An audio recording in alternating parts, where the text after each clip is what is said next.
Cümleten selamun aleyküm hanımlar. Diva Patik YouTube kanalıma hepiniz hoş geldiniz.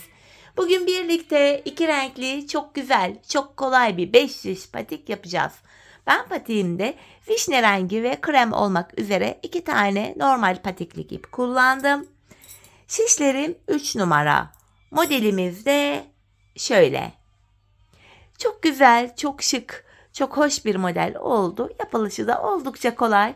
İlk defa 5 diş yapacak hanımların da tercih edebileceği bir model oldu. Bu patik benim elimin ölçülerine göre 37, 38 ve 39 numaralı ayaklar için uyumlu oldu hanımlar. Hemen patiğimi kenara bırakıyorum. Birlikte başlayalım. Ben patiğime her zaman olduğu gibi burun kısmından başladım. Vişne rengi ipim ile 12 ilmek olarak 12 ilmek atıyorum. 1, 2, 3, 4, 5, 6, 7, 8, 9, 10, 11, bir ilmek daha attım 12. 12 ilmeğimi attım. Geri dönüyorum. Arka yüzdeyim hanımlar. Kenar ilmeğimi örmeden aldım. Arka yüzde ilmeklerimi ters olarak örüyorum. İlk sırada ilmeklerimizi ters örüyorum.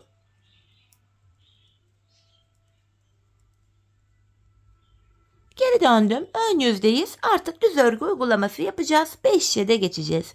Kenar ilmeğimi aldım.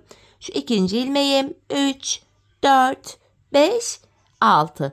İlk 6 ilmeğimi ördüm. Kalan 6 ilmeğimi de bir diğer şişim ile örüyorum. Şimdi hiç geri dönmeden ilk başladığımız yerden ilmekler çıkaracağım 3. şişime. İlk ilmeğimi hemen şu kenara ilmeğin iki kanadına birden girerek çıkarttım. Devamında ilmek çıkartmak için de tığımdan yardım alacağım. Bakın sırasıyla buradaki kenar ilmek yerlerine, bu başlangıç yerlerine ilmeğin iki kanadına birden girerek ilmek çıkartıyorum ve şişime takıyorum. Şöyle başlangıç yerlerine girerek ilmeklerimi çıkartıyorum. 5 ilmeğim oldu. Bir ilmek daha çıkartıyorum. 6. Şimdi bir 6 ilmek daha çıkaracağım. Onu da 4. şişime takacağım. Şu birinci ilmeğim. İkinci ilmeğim. Şu 3. ilmeğim. 4. 5. Ve son kez şu kenara ilmeğin iki kanadına girdim. Buradan da bir ilmek çıkarttım. 6. 4 şişte de 6'şar ilmeğim oldu. 5. şişimi aldım hanımlar. Bir sıra ilmeklerimi düz öreceğim. 5 şiş patikte bir sıra dediğimiz olay şudur. 4 şişimizdeki ilmeklerimizi de örüp tamamlayınca bir sıra örmüş oluyoruz. Boşalan şişim ile şimdi ikinci şişimdeki ilmeklerimi öreceğim. 5 şiş patik böyle aynı yöne dolana dolana örülüyor hanımlar.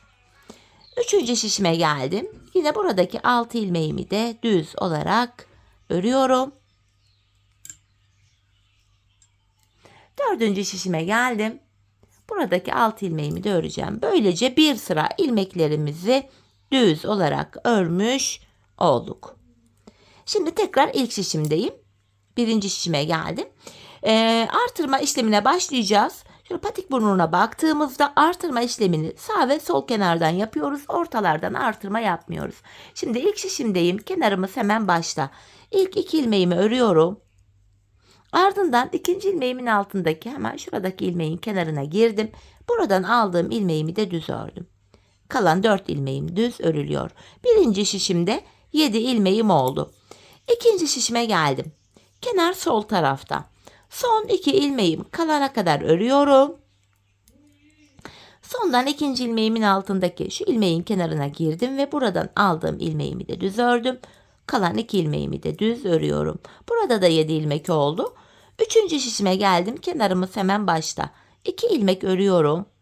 Ardından 2. ilmeğimin altındaki şu ilmeğin kenarına girdim ve buradan aldığımı da düz ördüm. Kalan 4 ilmeğimi de düz örüyorum. İlk 3 şişimde 7'şer ilmeğim oldu. 4. şişime geldim. Kenar sol tarafta.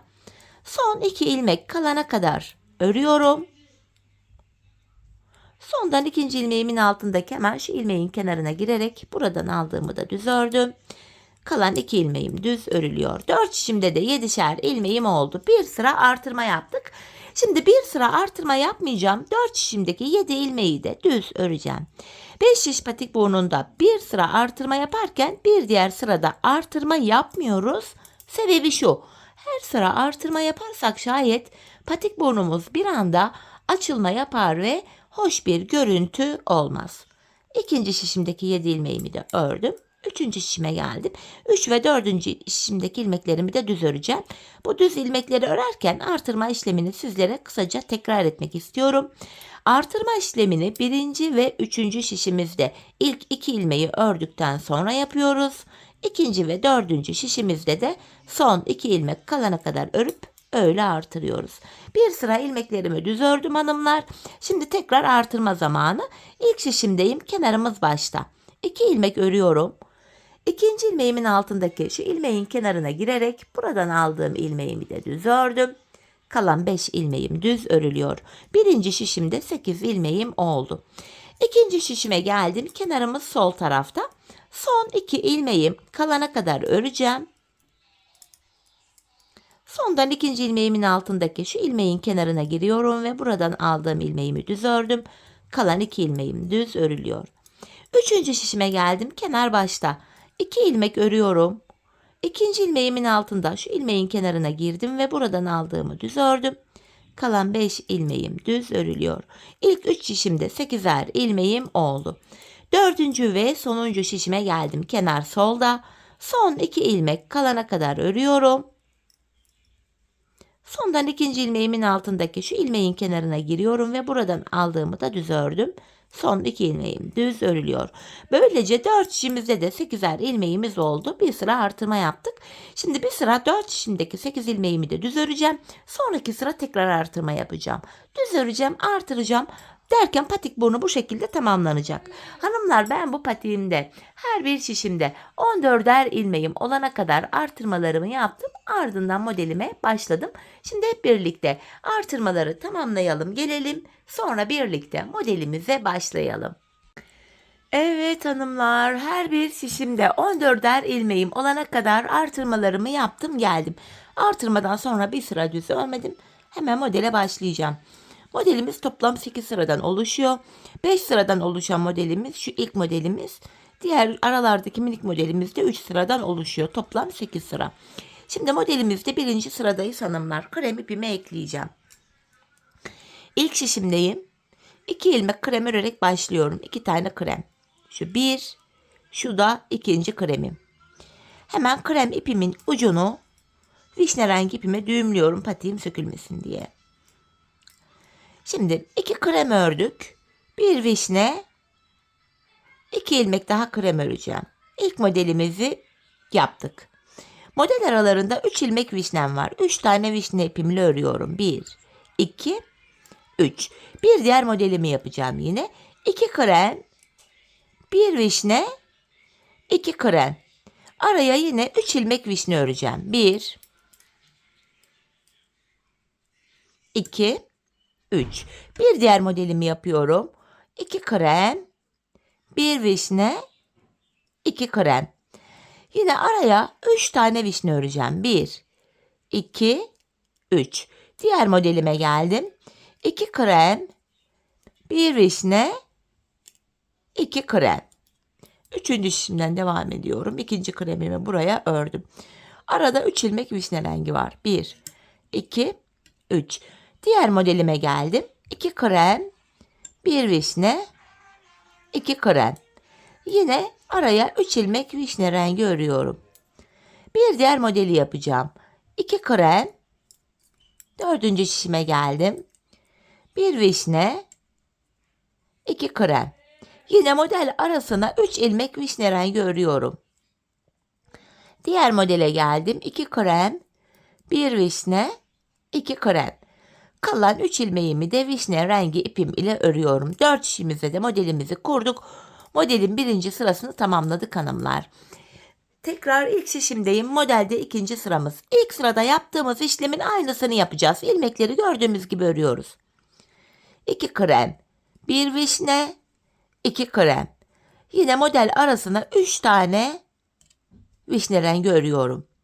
Tekrardan ikinci modeli yapıyorum. 2 krem, 1 vişne, 2 krem. Model arasına yine 3 ilmek vişne rengi öreceğim. Şu 2, şu da 3. Diğer modelimi yapıyorum. 2 krem, 1 vişne, 2 krem. Yine araya 3 ilmek vişne rengi örüyorum. Birinci sıra ile ikinci sıra aynı hanımlar modelimizde. Diğer modelimi yapıyorum yine. 2 krem, 1 vişne ve 2 krem olacak şekilde ilmeklerimi örüyorum. Üçüncü şişimden yine devam ediyorum. 3 vişnemi ördüm. Gayet kolay bir model. İlk defa 5 şiş patik yapacak hanımlar da böyle bir model tercih edebilir.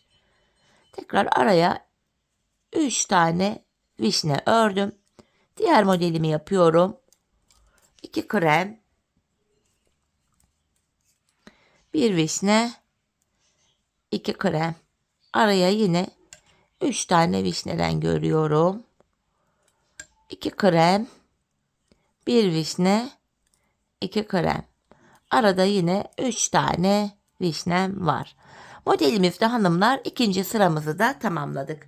Geldik ilk şişimize, modelde 3. sıramız. Bu sıramızda hanımlar krem ipimi kullanmayacağım.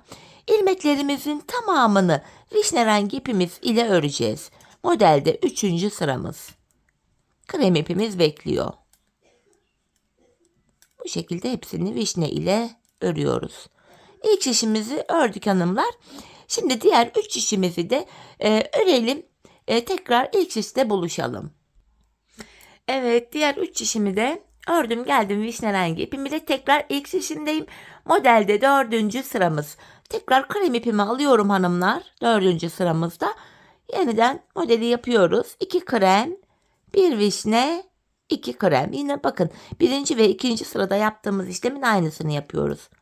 Araya 3 tane vişne örüyorum.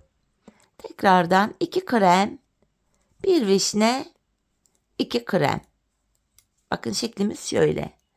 Araya yine 3 tane vişne rengi örüyorum. İkinci şişimdeyim. Şu ikinci vişne ilmeğim.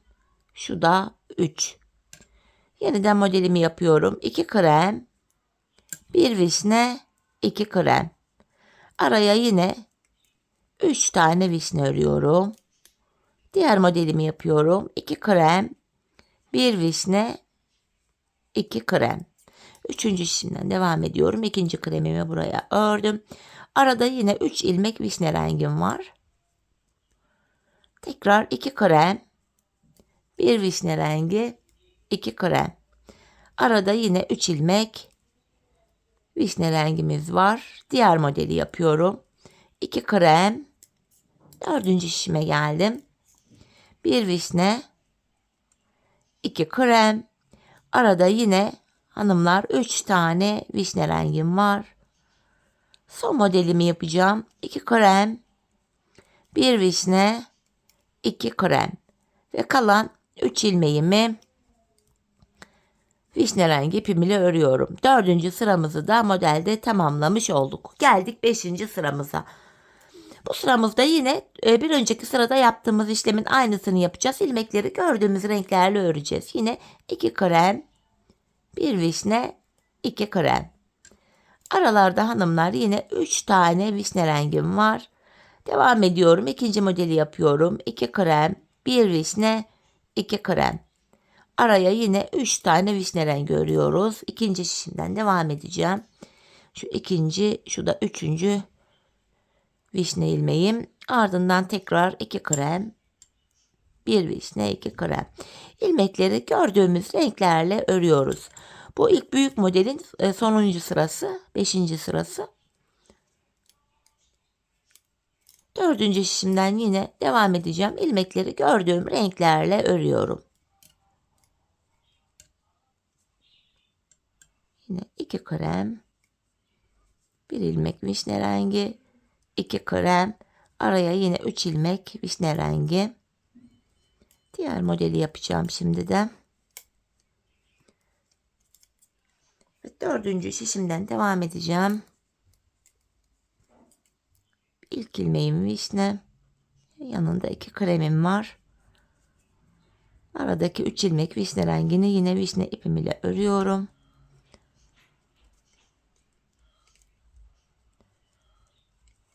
Ve son 3 ilmeğim vişne. Evet, modelde 5. sıramızı tamamladık. Bakın şu ilk büyük olan modeli bitirdik. 3 sıradan oluşan şu minik desenimiz var. Bunu da hani aralara 3'er ilmek vişne rengi yapmıştık. Bu aralara diğer modeli kuracağız. Bu aşamada krem ipim arkada uzun uzadıya kalmasın diye vişnenin üstünden atlatıp yaklaştırdım. Şimdi bu ilk 5 ilmeğimi vişne ipimle örüyorum. 3, 4, 5. Şimdi buraya modelimi yapacağım. Bakın ilk 5 ilmek vişneden sonra bir krem, bir vişne, bir krem. Bakın ilk modeli yaptık. Model aralarında 5'er tane vişne ilmeğim var. 2, 3, 4, 5. Tekrar aynı şekilde buraya da modelimi kuracağım araya. Bir krem, bir vişne, bir krem. Yine arada 5 tane vişnem var. 4, 5. Tekrar modelimi yapıyorum. Bir krem, bir vişne, bir krem. Modelde 6. sıramız böyle gidiyor. Şimdi tekrardan arada 5 tane kremim var. 4 ve 3. şişten devam ediyorum. 5. Modelimi yapacağım. Bir krem, bir vişne, bir krem. Arada yine 5 tane vişne ilmeğim var. Diğer modelimi yapıyorum. Bir krem, bir vişne, bir krem. Yine araya 5 tane vişne örüyorum. 4. şişimden devam ediyorum modelime. Şu 3. vişne ilmeğim. Şu 4, şu da 5. Bu araya tekrar model yapacağım şimdi. Bir krem, bir vişne, bir krem. Tekrardan 5 ilmek vişnemi örüyorum. Şu en son 3 ilmeğime de yine minik desenimi kuracağım. Bir krem, bir vişne, bir krem. Modelde 6. sıramızda tamamladık. Tekrar geldik ilk şişimize. Şöyle modelimizi bir göstereyim hanımlar. Bakın şeklimiz şöyle oluşmaya başladı. Model bu şekilde devam edecek. Şimdi modelimize 7. sıramızla devam edelim. İlk şişimdeyim. İlk 6 ilmeğimi vişne ipimle örüyorum. 3, 4, 5, 6. Ortaya bir ilmek kremimi ördüm. Şimdi ilk 6 ilmeğimi vişne ile ördüm. Ortaya bir krem ördüm. Modelin devamında 7 vişne bir krem olacak şekilde ilmekleri öreceğiz. 1, 2, 3 vişne oldu. Krem ip arkada uzun uzun kalmasın diye şöyle vişnenin üstünden atlatıp yaklaştırıyorum. 4, 5, 6, 7 ilmek vişne ördüm. Tam ortaya bir tane krem öreceğim. İkinci şişimden devam ediyorum. Bir ilmek krem. Tekrar 7 ilmek vişne. 1, 2, 3. Yine kremi şöyle atlatarak yaklaştırıyorum. 4, 5, 6, 7. Ortaya bir tane krem. Yeniden 7 ilmek vişne. 1, 2, 3. Kremi atlatarak götürüyorum. 4, 5, 6, 7. Ortaya bir tane krem. Tekrardan 7 ilmek vişne. 3. Yine kremi şöyle yaklaştırıyorum. 4, 5, 6, 7. Ortaya bir tane krem. Yine 7 ilmek vişne. 1, 2, 3. Yine kremi yaklaştıralım hanımlar. Arkada uzun kalmasın. Şu 4, 5, 6, 7. Ortaya bir tane krem örüyorum. Tekrardan 7 ilmek vişne. 3, 4, 5, 6, 7. Bir tane krem. Ve son bir ilmeğimi de krem ile vişne ipim ile ördüm. Modelimizde hanımlar 7. sıramızı tamamladık. Geldik modelimizde 8. ve sonuncu sıramıza. İlk 5 ilmeğimi vişne ile öreceğim. 1. Hemen yine kremi şöyle yaklaştırayım. 2, 3, 4, 5 tane vişne ördüm. Modelimi yapacağım. Bir krem, bir vişne, bir krem. Aralarda 5'er tane vişne ilmeğim var. 2, 3, 4, 5. Bir diğer modelimi yapıyorum. Bir krem, bir vişne, bir krem. Yine model arasına 5 ilmek vişne örüyorum. 2, 3, 4, 5. Tekrardan bir krem, bir vişne, bir krem. Yine model arasına 5 tane vişne örüyorum. 4 oldu. ve 3. şişten devam ediyorum. 5. vişne ilmeğim. Modelimi yapacağım yine. Bir krem, bir vişne, bir krem. Yine model arası için 5 tane vişne örüyorum. 4, 5. Tekrardan bir krem, bir vişne, bir krem. Yine model arası için 5 tane vişne örüyorum. 3, 4, 5. Tekrardan model yapıyorum. Bir krem, bir vişne, bir krem. Yine model arasına 5 tane vişne örüyorum. Tekrar son modelimi yapacağım. Bir krem, bir vişne, bir krem. Evet hanımlar, 8 sıradan oluşan modelimizi tamamladık. Şöyle 5 sıradan oluşan ilk modelimiz, 3 sıradan oluşan ikinci modelimiz. Bu şekilde modelimiz tamamlandı. Şimdi sil baştan aynı modeli tekrar kuracağız. Önce 5 sıradan oluşan modelimizi, sonra 3 sıradan oluşan modelimizi aynı sayılarla, aynı hizada, aynı şekilde yapacağız. Kafanız karışmasın diye bir başlangıcını tekrar birlikte yapalım. Şimdi hemen modelde 1. sıradayız. Ne yapacağız bu sırada? İlk modelde yaptığımız gibi. Bakın ilk başa döndük. 2 krem, bir vişne, 2 krem. Modelde 1. sıramız böyle devam ediyor. Model aralarına 3'er ilmek vişne örüyoruz. Tekrardan ikinci modelimi yapıyorum. 2 krem, 1 vişne, 2 krem. Tekrar hanımlar model aralarına 3 tane vişne öreceğiz. 4 işimizde de aynı işlemi devam edeceğiz. Ardından modelin ikinci sırasında da yine aynı ilmekleri gördüğümüz gibi öreceğiz.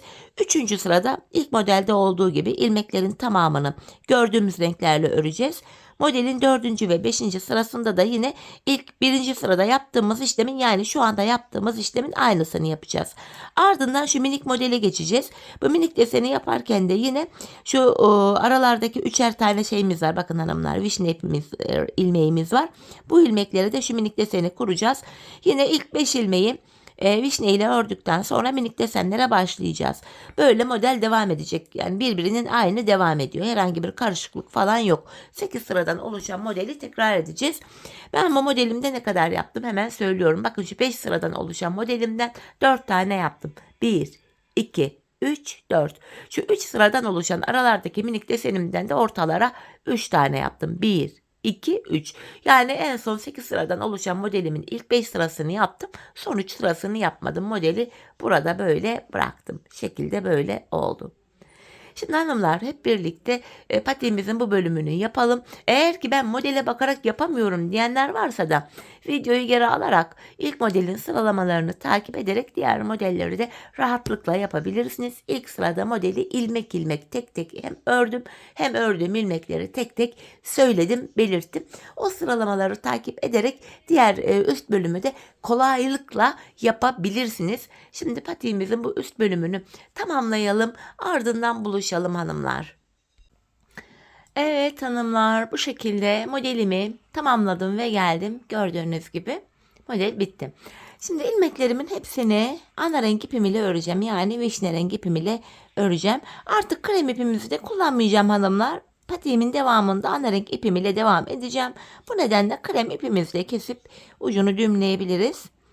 Çünkü artık kremi kullanmayacağız. Evet, ilk şişimdeki ilmeklerimi ördüm. Şimdi 4 şişimizdeki ilmeklerimizi de 2 sıra boyunca, yani 4 şişimizi bir kere öreceğiz. Sonra bir kere daha öreceğiz. Vişne ipimiz ile 2 sıra olacak. Bu şekilde 2 sıra örelim gelelim. Evet, ilmeklerimi 2 sıra ördüm geldim. Şimdi ilk şişimdeyim. Kalem ipimi de kestim. Ucunu düğümleyip arkaya gizledim hanımlar. Şimdi ilk şişimdeyim. Bilek ayrımı yapacağız. Burada son bir ilmeğim kalana kadar ilmeklerimi normal düz örüyorum.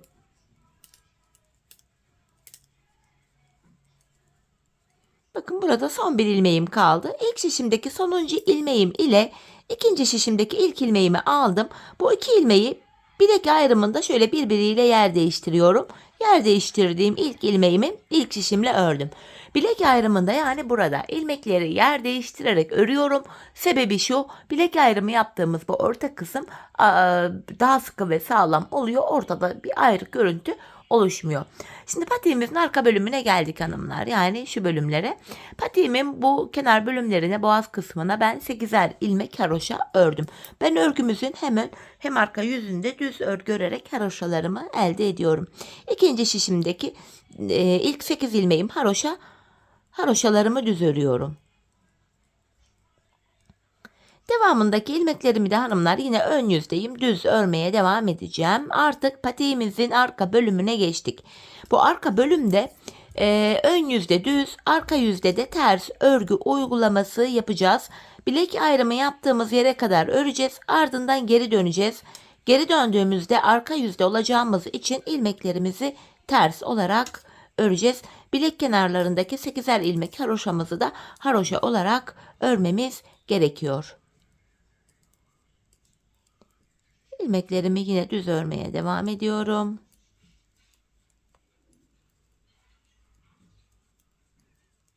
Son şişime geldim. Yine buradaki ilmeklerimi de düz öreceğim. Son şişim derken bu bilek ayrımı yaptığımız ilk şişimiz hanımlar. Bakın buradaki son 8 ilmeğim. Bunlar haroşa, yine düz örüyorum. Arka yüzde de bu haroşalarımı düz olarak öreceğim. Bilek ayrımına geldim. Şimdi geri döneceğim. Yapacağımız işlem artık böyle. Bilek ayrımına kadar öreceğiz, geri döneceğiz hanımlar. Bakın geri döndüm. Kenar ilmeğimi aldıktan sonra kenar ilmeğim ile birlikte toplam 8 ilmeğimi haroşama düz öreceğim. Bakın 8 ilmeğimi ördüm. Böylece şu ön yüze bir diş haroşamız düştü şuraya.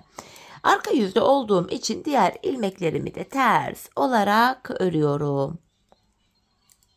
Bir diğer şişime geçtim. Yine burada da ilmeklerimi ters örüyorum. Patiğimizin arka bölümünde yapacağımız işlem bu kadar hanımlar. Bilek ayrımı yaptığımız yere kadar örüyoruz, geri dönüyoruz, örüyoruz, geri dönüyoruz. Ön yüzde düz örgü, arka yüzde de şu anda yaptığımız gibi ters örgü uygulaması yapıyoruz. Sadece bilek kenarlarındaki 8'er ilmek haroşamızı haroşa olarak örmemiz gerekiyor. Evet, diğer şişime geldim. Son şişime.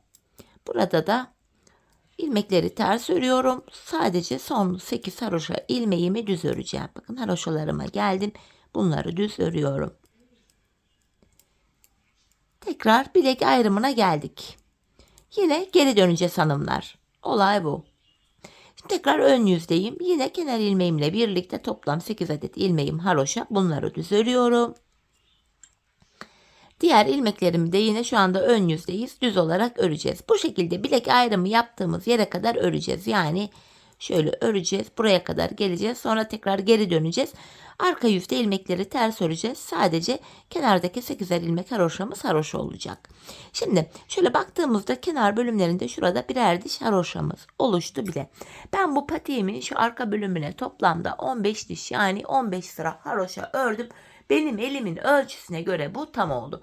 Sizler bu aşamada hanımlar ölçüyü şöyle ayarlayacaksınız. Patiğinizi ayağınıza giyin, ölçün. Şu arka bölümü topuğunuzun kenarına gelene kadar örmeniz gerekiyor. Bu şekilde ölçü alarak yaparsanız patik ayağınıza tam olur. Ben 15 sıra haroşa yaptım ama belki siz 13 sıra yapacaksınız. Belki 17, 18 sıra yapacaksınız. Bu tamamen ayak ölçünüze göre farklılık gösterir. Şimdi hep birlikte kendi ayak ölçülerimize göre patiğimizin arka bölümünü örelim, ardından buluşalım, birlikte topuğumuzu keselim. Evet hanımlar, patiğimin arka bölümünü ördüm ve geldim. Şurada 15 sıra haroşam var. Bilek ayrımından sonra şu bölüm genişlediği için 4 şişimdeki ilmeklerimin hepsi bakın şöyle tek şişe toplandı. Ben de bu aşamada topuk kesiminde bana kolaylık sağlasın diye ön yüzden baktığımızda sol kenara 24 ilmek ayırdım. Kalan ilmeklerin hepsini de sağ şişime taktım. Şimdi topuğumuzu kesmeye başlayacağız. Bu topuk bölümünde kenardaki 8 ilmek haroşamızı yine haroşa olarak örüyoruz. Model bütünlüğü sağlansın diye. 8 haroşamı ördüm. Şimdi ön yüzdeyim. İlmeklerimi düz olarak ve sayarak örmeye devam edeceğim. 8 haroşamı ördüm. 9, 10, 11, 12, 13, 14, 15, 16, 17, 18, 19, 20, 21, 22, 23 ilmek ördüm. 24. ilmekte öndeki ikisini alıyorum. Birlikte keserek örüyorum. 23 ördüm. 24'te kesim yaptım. Bu sol kenara da 24 ilmek ayırmıştık zaten.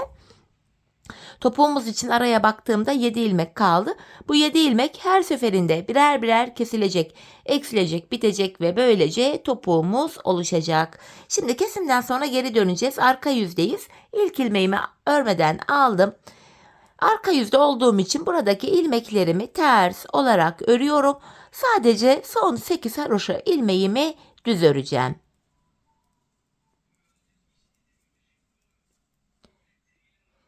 Bu şekilde son 8 ilmeğime geldim. Haroşalarımı düz olarak örüyorum. Tekrar geri döndük hanımlar. Bir önceki sırada yaptığımız işlemin aynısını yapacağız. Yani ilk 23 ilmeğimizi öreceğiz. 24. ilmekte kesimimizi yapacağız. 8 haroşamı ördüm. Yine sayarak gideceğim. 9, 10, 11, 12, 13, 14, 15, 16, 17, 18, 19, 20, 21, 22, 23 ilmek ördüm. 24. ilmeği örerken yanındakini de alıyorum. İkisini keserek ördüm. İkinci kesimi yaptık. Şimdi araya bakıyoruz. Şimdi 6 ilmek kaldı. Kesim yaptık hanımlar. Tekrar geri döneceğiz. Arka yüzde ilmekleri öreceğiz. Ön yüzde tekrar ilk 23 ilmeği örüp 24'te kesimi yapacağız. Biz bu kesme işlemini şu aradaki ilmekler bitene kadar devam edeceğiz. Şimdi hep birlikte topuğumuzu örelim, gelelim. Evet hanımlar, aradaki ilmeklerin bitene kadar kesimlerimi yaptım, geldim. Şimdi ilk başta sol tarafa 24 ilmek ayırmıştık. Kesimlerden sonra sağ tarafta da 24 ilmeğimiz kaldı. Şimdi patiğimin düz tarafı içeride, ters tarafı da dışarıda olacak şekilde ikiye katlıyorum. Ben tığ ile kolay kesim yapabildiğim için tığımı aldım. Kesimlerime yapıyorum. Önce benden taraftaki şişten bir ilmek, ikinci şişten de bir ilmek aldım. İkisini topluyorum. İlk kesimim böyleydi. Diğer kesimlerim de şöyle oluyor. Benden taraftaki şişten bir ilmek, ikinci şişten de bir ilmek aldım. İkinci ilmeği ilkinin içinden geçirdim. Tığımdaki ilmekleri topluyorum. Benden taraftaki şişten bir ilmek, ikinciden de bir ilmek aldım. İkinci ilmeği ilkinin içinden geçirdim. Tığımdaki ilmekleri topluyorum. Karşılıklı olarak şişlerimizden birer tane ilmek alıyoruz ve ikinci şişten aldığımız ilmeği ilk şişten aldığımız ilmeğin içinden geçiriyoruz ve tığımızdaki ilmekleri topluyoruz. Her iki patiğimizin topuğu da aynı yöne, aynı şekilde kesiliyor hanımlar. Bu şekilde kalan ilmeklerimizi de keselim, gelelim. Evet, ilmeklerimi kestim. Bakın son birer ilmeğim kaldı. Önce benden taraftaki, sonra ikinci şişimdeki ilmeğimi tığıma alıyorum. Tığımda 3 ilmeğim var. Üçünü bir topladım. 2 tane de zincir çekiyorum ve ipimizi kesiyorum. Evet hanımlar. Hemen ipimizin ucunu gizleyeceğim arkaya. Zincir tekniğiyle tekrar bir düğümledim. Ucumuzu gizliyorum. Bu şekilde. Bakın topuğumuz şöyle. Gizli kesim, ayağa giyince iz bile belli olmuyor. Çok temiz, düzgün bir görüntüsü oluyor bu tarz topukların. Patiğimiz görüntü itibariyle böyle hanımlar. Hemen makine yamada giydireyim. Birlikte ayaktaki duruşuna da bakalım. Klasik 5 diş patik modellerinden çok güzel, çok hoş oldu hanımlar. Dediğim gibi ilk defa patik yapacak hanımlar da böyle bir modeli tercih edebilir. Örmesi kolay, kafa karıştırıcı bir tarafı yok. Ben çok beğenerek, çok severek yaptım. Umarım sizler de benimle beğenerek, severek yaparsınız. İşte patiğimizin ayaktaki duruşu da bu şekilde. Şöyle. Topuğumuz da yine bu şekil. Model bu. Evet. Yine birlikte güzel bir modelin daha sonuna geldik. Umarım sizlere faydalı, hoş bir video olmuştur. Yeni modellerde, yeni videolarda buluşmak dileğiyle. Şimdilik hoşça kalın, sağlıcakla kalın.